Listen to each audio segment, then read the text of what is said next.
ganin cewa wasu abubuwa sun tsare mu ga azahar ta doso, kuma hakika waɗannan ɗalibai idan aka ajiye su a rana awa 2 awa 3 ba yi musu adalci ba a cikin wannan zafi.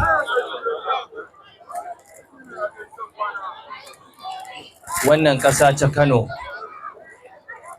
kullum muna faɗa Allah ya albarkace ta da abu guda biyu. Ya albarkace mu da hidima ga Alƙur'ani. Ya albarkace mu da ƙaunar manzon Allah sallallahu alaihi wasallam.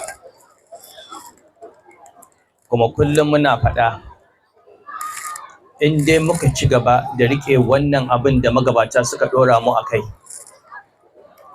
na riƙo da Alƙur'ani, ba kuma riƙo na kawai a karanta ba, wanda yana da muhimmanci karanta shi ibada ne, amma karantawa da karantarwa da fahimtar abin da yake ciki da ƙoƙarin aiki da shi,